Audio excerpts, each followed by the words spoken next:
Okay, so today we're looking at a Discovery 3 key. This key is in a pretty terrible state. The flip still works, unusually, but what we've got here is the buttons are 1, 2 and 3. Because the casing's gone, the actual buttons are destroyed and they've disappeared. So we're going to try and fix this key. So as you might have seen before, this is the best thing that's ever been invented to undo keys. Okay, so these are a set of circlip pliers. You give it a squeeze and the jaws open. So what we're going to do, we're going to slide the pliers into the space under the blade. Okay, and then just give it a firm squeeze. Okay, so that was a bit too firm, to be fair, but that's okay. We've got it open. That's fine. Keep all the bits. And here we have the circuit board. And that's the main piece you need. Okay, so if you're going to work on your key, we've got a air gun here. You can see, put it over the key. Heat comes out of the key at the temperature you set on there. That's the first thing you're going to need. Okay, so the other thing you need is a decent soldering iron. This is an old one now, but it works fine. And the two thing is you need to be able to set the temperature, and you need to have a fine tip on it so that you can work on delicate switches. Okay, so we're using a heat gun now to get the switch off. If you try and do it with the soldering iron, you will damage the electronic circuit, the bits around it. So don't do that.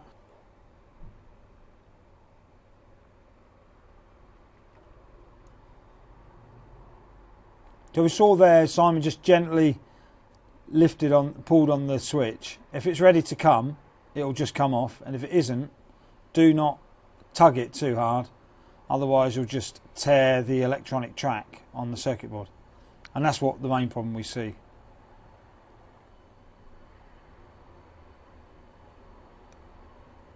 There you go. We're going to remove the battery, and you just break open the tab on there. So lift it up so that you've got something to get hold of. Then get a set of pliers or grips and just curl it round in the direction away from the end of the tab. Okay, so now Simon's going to show us that the leg is disconnected from the battery and we can remove it from the circuit board. And the way we do that is get hold of the leg from the other side like Simon's got, and then heat up the leg. You need a bit of patience here, because if you try and pull the leg too soon, it will break the key. And there you go. So the leg's come out, and the hole that it's come out of there at the moment is full of solder. We're going to get rid of that in a minute. Okay, so the next thing is, because we've disconnected one of the legs, we're going to just pop a screwdriver under the battery, pull it up, and that's what might happen. If the small leg's broken, it will look like that, and that's why your battery on the key doesn't charge up anymore when it's driving along. However, what you might find is that this is still connected, so that you have to desolder it and remove it like we've done on the other one by gently pulling it. Okay, the next thing is we're going to remove the battery holder just gently on these clips, because they break quite easily if you don't. So now, before you can fit a new battery, you need to remove all the solder from the holes that it's going to go into, and that's really easy to do. And that broken tab. So the tab from the battery is still left in the circuit board, okay, and that's got to be removed before you can fit a new battery. Okay, so we're heating that leg up now, and then when it's hot enough, what we tend to do is just kind of flick it out. There we go, yeah, so it's going now. You can get hold of it and move it away from the hole, and it'll just, there you go, so it's off now. Hold on, 2 ticks. So you can see on there, there's the leg, it just comes off, and you're left with a hole on the circuit board that needs clearing out of solder.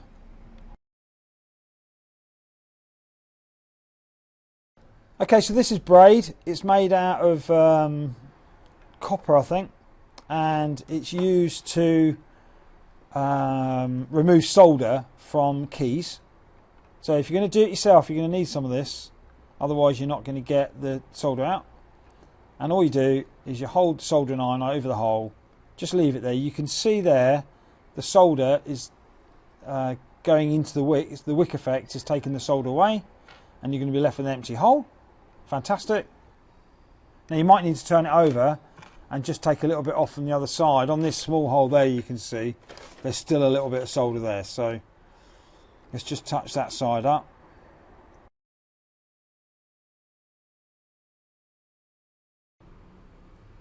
Okay, so we now have 3 places to put switches on this Discovery 3 key, and we're going to have 3 switches. These are the type you need. That's what they should look like instead of what was fitted to it, because they were so broken. And we're going to show you how to do this.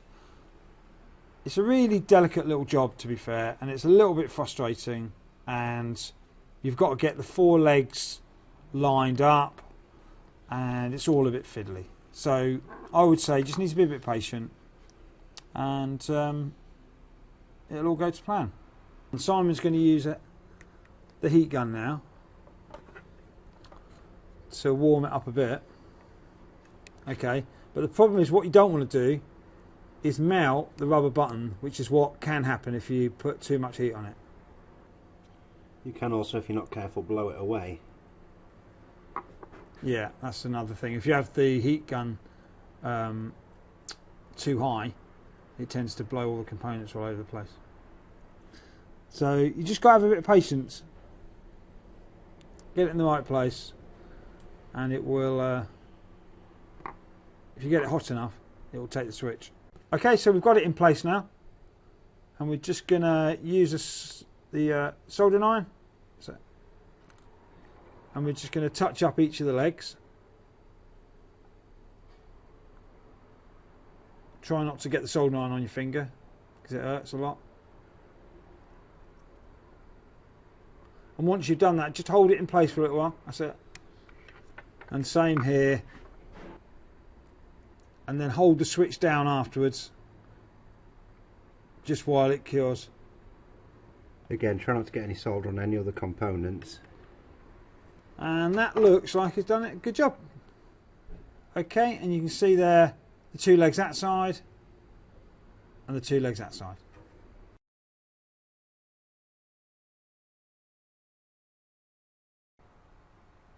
Okay, so we're going to put this battery into this holder, and then that's going to be attached to the key. Now with the battery holder, you can see you've got 1 big hole there, and you've got 1 smaller hole there, and on here you've got a thick tab and a thin tab. This is the one that normally breaks when it's in the key, and that's why the key stops working. So what you need to do is just line the holes up with your new battery. You can get your batteries on eBay or anywhere you fancy. And now you can see that you've got 1 leg sticking out and 1 leg sticking out there. Just make sure they're parallel, because when they go into the key, they're going to need to line up.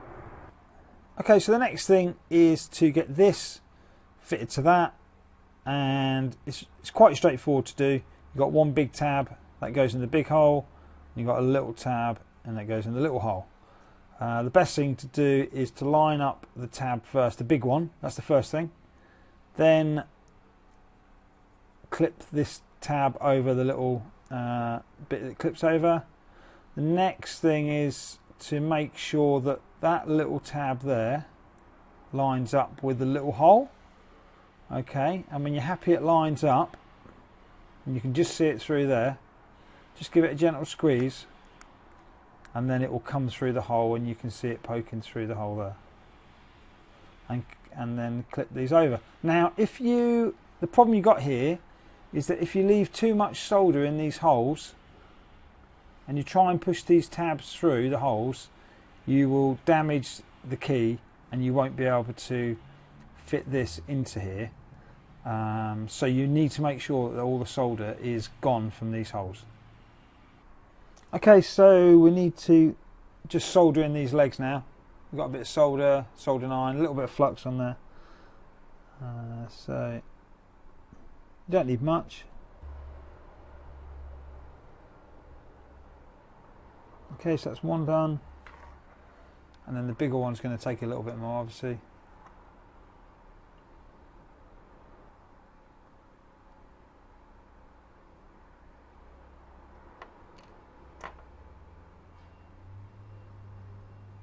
Okay, so there we have both of them soldered. Okay, so we've put the battery in, put the new switches on, and then when we press the button, the thing lights up there, which means it's sending a signal, so that's good news. Okay, so this is your normal aftermarket case that you'll get on eBay or Amazon. So the way we open these up is, again, get these pliers, pop them in. It'll just gently pop open, nice and easy this time. Okay, and so if you can, try and keep the key blade there. You'll probably need a wind back round because that's probably a bit loose. Okay. Okay, so if you open the case and it all falls apart, it's quite straightforward to get back together. First of all, you need this part here, and it pops into this, and the only one way it goes in, and it make sure it goes through, and then you know it's in the right position. Then you need your spring. Okay, and that goes on in there. And then you need to get your case, and this little bit of spring here locates in the groove in there. So you need to pop it over there, and then you need to think about the way it winds. So you want the key to flick out that way. Alright, so you want to let go, flick it. So therefore you need to wind it the opposite way, and I would give it a couple of winds. It's a bit tricky, so just, there you go. So that's all wound up now. Okay, so don't forget to put this in. There's a little groove in there that matches up with this here. So just lay that there. Okay, next you need to be putting your circuit board in. That should just locate nicely in there. Okay, push that down. And lastly, your cover goes on top, and it should just all squeeze together and flick out. Now we put super glue in these when we do them. We haven't shown you how to do that because you just need to put a little bit around, so just watch your fingers when you do that. Otherwise they don't stay together very well. And that is that. Okay, so you can either get the blade cut from here to here. That's what we do, obviously, because we cut keys. But you may want to take this out of here and put it into there. And if you do, you just need to knock this pin out. Take this out, and then you knock the pin out of the other one and put it in. You can sometimes find that the attachment on this pin, so the bit that goes into there, is different, and you might need to modify that, but that's up to you. Okay, so there you go. We're just going to cut the key, and with a 3-button Discovery key, you're good to go.